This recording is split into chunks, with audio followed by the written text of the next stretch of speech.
شروع کر دیے ہیں تو رکن سے پھر ایک واجب کی طرف آپ منتقل نہیں ہوں گے. اور اسی طرح اگر آپ کھڑے بھی ہو گئے اور سورہ فاتحہ پڑھنا شروع کر دیے تو اس صورت میں کیا ہوگا مشائخ؟ کیا اس صورت میں بیٹھ سکتے ہیں یا نہیں؟ نہیں بیٹھ سکتے. فاتحہ پڑھ دیے تو نہیں ہاں بیٹھیں گے. جی، یہ متفق علیہ مسئلہ ہے. اگر آپ فاتحہ شروع کر دیے ہیں تو بھی نہیں بیٹھیں گے. اگر آپ اقرب الی الجلوس تھے تو بھی نہیں اٹھیں گے، بیٹھ جائیں گے. اور اگر آپ کھڑے ہو گئے فاتحہ شروع نہیں کیے تھے تو اسی میں اختلاف ہے کہ بیٹھیں گے یا کھڑے ہو کے کنٹینیو کریں گے. تو صحیح بات یہ ہے کہ اس میں بھی جب قیام مکمل ہو گیا ہے تو اس صورت میں آپ کو قیام ہی کو کمپلیٹ کرنا چاہیے، مکمل کرنا چاہیے، نیچے پھر واپس بیٹھنا نہیں چاہیے. کھڑے ہو کر اگر بیٹھ جائیں تو فاتحہ نہیں شروع کیے تو نماز باطل ہو جائے گی. نماز باطل نہیں ہوگی کیونکہ اس میں اختلاف ہے. جی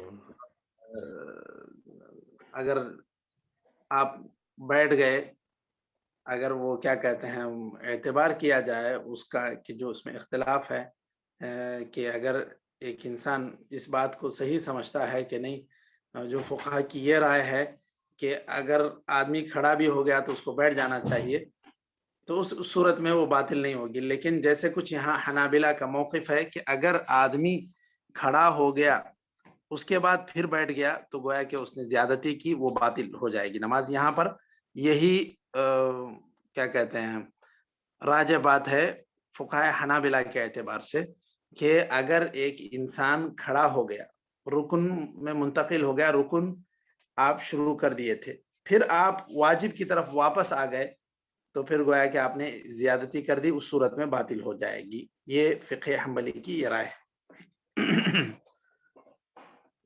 ٹھیک ہے مشائخ، بارک اللہ.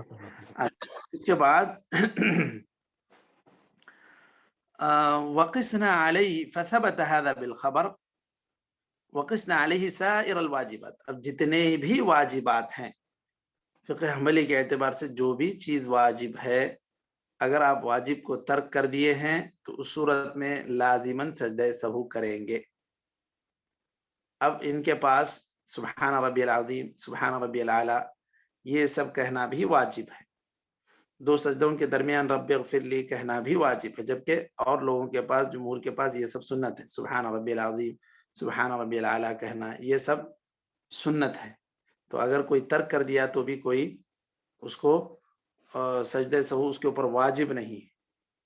یہ لیکن کیا کہتے ہیں فقہ حنبلی کے اعتبار سے چونکہ واجب ہے اس اعتبار سے اس کو سجدہ سہو کرنا بھی واجب ہوگا.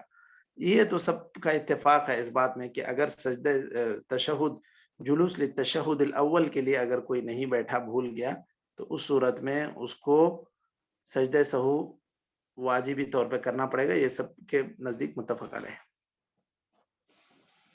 او شک فی زیادت وقت فعلها، یا کرتے وقت ہی اس کو شک ہو گیا.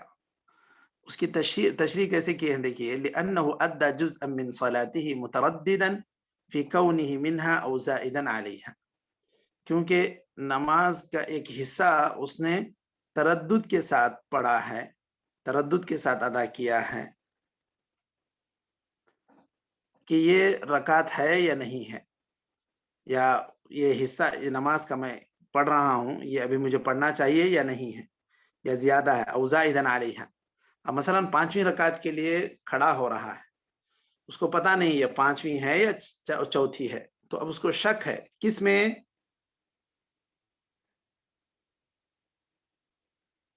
کیا مشاہد 5ویں ہے کہ نہیں، تو مطلب اس کو زیادتی، ہاں اس کو زیادتی میں شک ہے کہ اگر یہ میں جو پڑھ رہا ہوں پتہ نہیں یہ 5ویں ہے یا پھر یہ چوتھی ہی ہے. او شک فی زیادت وقت فعلها. اب 5ویں کے لیے جب کھڑ رہا ہے اسی وقت اس کو شک ہو گیا. لأنه أدى جزءا من صلاته مترددا في كونه منها أو زائدا عليها فضعفت النية. یہاں پر اس کی نیت جو ہے کمزور پڑ گئی. واحتاجت للجبر بالسجود لعموم حدیث اب یہاں پر ایسی صورت میں سجدہ سہو کے ذریعے سے اس کا جبر کرنا ہوگا. اذا شک احدکم فی صلاته فلیتحرى الصواب فلیتم علیہ ثم لیسجد سجدتین. اب اس کو جو زیادہ درست معلوم ہو اس کو اختیار کرے گا, پھر اس میں وہ اس کو مکمل کر کے 2 سجدے کر لے گا. اگر ایک انسان کو 3 یا 4 میں شک ہو تو وہ کتنا مان کر چلے گا مشائخ؟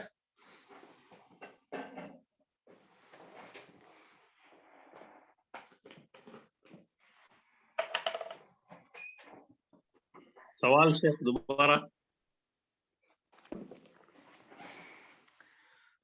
اب 3 رکعت پڑھ لیا ہے یا 4 رکعت پڑھ لیا ہے, اس کو شک ہو رہا ہے. اب مثلا جو ہے 3 رکعت مکمل پڑھا تھا, اب اس کو ڈاؤٹ ہو رہا ہے میں 3 پڑھ لیا ہوں یا 4 پڑھا ہوں. ٹھیک ہے, تو ایسی صورت میں کیا کرے گا؟ وہ اٹھے گا یا بیٹھ جائے گا؟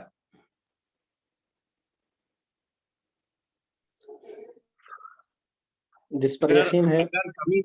اگر کمی میں شک ہو رہا ہے تو وہ مکمل کرے گا, زیادتی پر شک ہو رہی ہے تو وہ بیٹھ جائے گا. جی دیکھیے یہاں پر فَلْيَبْنِ عَلَى مَسْتَيْقَنَ کے الفاظ ہیں. اللہ کے رسول نے کہا کہ اذا شک احدکم فی صلاته فَلْيَبْنِ عَلَى مَسْتَيْقَنَ. اگر آپ کو 3 یا 4 میں شک ہو رہا ہے تو آپ اس کو 3 مان لیں. کیوں 3 مان لیں گے؟ کیونکہ وہ 3 پر اس کا یقین ہے, چوتھے پہ اس کا شک ہو رہا ہے. ایوہ 3 پر اس کا یقین ہے, 3 تو کنفرم ہوئے ہی ہیں. اب اس کو 4 یا 2 پہ شک نہیں ہوئے گا, اس کو ہونا ہے شک تو 4 اور 3 پہ ہی ہو رہا ہے. تو 3 تو کنفرم ہے, پھر چوتھے کے لیے وہ اٹھ جائے گا. لیکن اگر اس کو یقین ہو گیا اس وقت تو پھر وہ بیٹھ جائے گا. 4 اگر مکمل ہو گئے ہیں, یقین ہو گیا, اچھا چوتھے کے لیے اٹھنے کی کوشش کر رہا ہے, چوتھے کے لیے اٹھنے کی کوشش کر رہا ہے, نہیں چوتھے کے لیے اٹھا نہیں, بیٹھ گیا. لوگوں نے سبحان اللہ کہا, لوگوں نے اللہ اکبر کہا تو پھر اٹھ گیا. تو اب کیا ہو گئی بات یقینی کیا ہو گئی؟ چوتھی رکعت چھوٹ گئی تھی اور چوتھی رکعت پڑھنے کے لیے یقین ہو گیا. ہاں چوتھی رکعت کا یقین ہو گیا, کیونکہ پیچھے سے لوگوں نے بھی تاکید کر دی اس کی. اب میں چوتھی رکعت پڑھا یا نہیں پڑھا, مجھے شک تھا. یہ شک کرتے کرتے ہی وہ بیٹھ گیا. اب لوگوں نے جب اللہ اکبر کہہ دیا تو پھر اٹھ کے اس کو چوتھی رکعت پڑھنا ہے. فَلْيَبْنِ عَلَى مَسْتَيْقَنَ کی یہ جو کیفیت ہے جملہ کے یقینی چیز پر وہ اسی کو بنیاد بنائے. تو اس صورت میں جب کوئی سبحان اللہ بھی نہیں کہے, اللہ اکبر بھی نہیں کہے, اس کو خود اپنے طور پہ اس کو یا منفرد پڑھ رہا ہے, تو ایسی صورت میں اس کو 3 پر ہی یقینی مان کر چلنا چاہیے.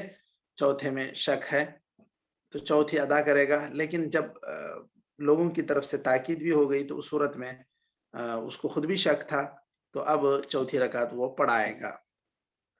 بہرکیف یہ جو شک ہوا او شک فی زیادت وقت فعلیہا, وہ نماز کے اس حصے کو ادا کرتے ہوئے چونکہ شک ہوا تھا, اس وجہ سے ایسی صورت میں بھی سجدہ سہو کرنا کیا ہوگا؟ ضروری ہوگا, واجب ہوگا. جی ایسی صورت میں بھی سجدہ سہو کرنا واجب ہوگا. اس کے بعد جی ہاں فَإِن شَكَّ فِي الزِّيَادَةِ بَعْدَ فِعْلِهَا فَلَا سُجُودَ عَلَيْهِ لِأَنَّ الْأَصْلَ عَدْمُ الزِّيَادَةِ فَلَحِقَ بِالْمَعْدُومِ. اگر نماز پڑھ کے باہر نکل گیا, اب اس کے بعد اس کو یہ احساس ہوتا ہے کہ پتہ نہیں میں چاہے میں شاید 4 پڑھا ہوں یا 5 پڑھا ہوں. کب کی بات یہ کہہ رہے ہیں؟ فَإِن شَكَّ فِي الزِّيَادَةِ بَعْدَ فِعْلِهَا, کام اور نماز ہو کے ختم ہو کے چلا گیا باہر, تو اس صورت میں اگر جو ہے اس کو شک پیدا ہوتا ہے تو اس کا کوئی اعتبار نہیں ہے. اس صورت میں کوئی اعتبار نہیں ہے. جب فعل مکمل ہو گیا، نماز پوری مکمل ادا کر کے چلا گیا، اس صورت میں۔ کمی کی صورت میں یہاں پر جو بات کہی گئی تھی وہ بات آئے گی۔ آپ صلی اللہ علیہ وسلم نے جو کمی کرنے کے بعد پھر سے اس کو واپس آ کے پڑھ لیا، کمی تھی، لیکن یہاں پر زیادتی کی جو بات کہہ رہے ہیں کہ پڑھ کے چلا گیا تو زیادتی ہو گئی، تو اس صورت میں یہاں کہہ رہے ہیں کہ بعد الفعل اس کا شک اثر انداز نہیں ہوگا۔ شک کی بات ہے، یقین بھی نہیں۔ واضح ہو رہی ہے مشائخ بات؟ جی شیخ بالکل۔ ہاں، تو شک کی کیفیت اگر ہوتی ہے زیادتی میں تو چھوڑ دے گا، کوئی مسئلہ نہیں، لیکن جو یقینی کیفیت ہے اس صورت میں الگ حکم ہے۔ چلیے مزید اس کی تفصیل آئے گی۔ اب یہاں تک کہ اگر وقت الفعل نماز پڑھ رہے تھے، اس وقت شک ہوا، اس وقت چونکہ تردد کے ساتھ نماز ادا کیا، اذا شک احدکم فی صلاتہ کہا گیا، آپ صلی اللہ علیہ وسلم نے کہا نماز کے اندر شک ہو فلیتحری الصواب، اس صورت میں نماز کے اندر ہو تو وقت الفعل اس کو شک ہو تو اس صورت میں وہ 2 سجدے کرے۔ لیکن جب وقت الفعل نہیں ہے، فی صلاتہ ہی نہیں، بلکہ یہ تو نماز مکمل کر کے آگے بڑھ گیا ہے، تو اس صورت میں یہ شک نہیں، اس کا اعتبار نہیں کرنا ہے۔ اس حدیث سے گویا کہ انہوں نے اس مسئلے کا استنباط کیا ہے۔ تو نماز کی حالت میں نماز پڑھتے ہوئے شک ہو جائے تو اس صورت میں اس کا اعتبار ہے، اور اس صورت میں اسے ثواب کیا ہے، صحیح کیا ہے، اس کو کوشش کرنی چاہیے، اس تک پہنچنے کی تحری کرنا چاہیے۔ نماز کے بعد اگر شک ہو جائے تو پھر اس کا کوئی اعتبار نہیں ہوگا۔ چلیے، وَتَبْطُلُ الصَّلَاةُ بِتَعَمُّدِ تَرْكِ سُجُودِ السَّهْوِ الْوَاجِبِ، یہ یہاں سے ہم لوگ انشاءاللہ بعد میں پڑھتے ہیں۔ نکتفی بہذا القدر وصلی اللہ وسلم علی نبینا محمد وعلی آلہ وصحبہ اجمعین۔ السلام علیکم ورحمۃ اللہ وبرکاتہ۔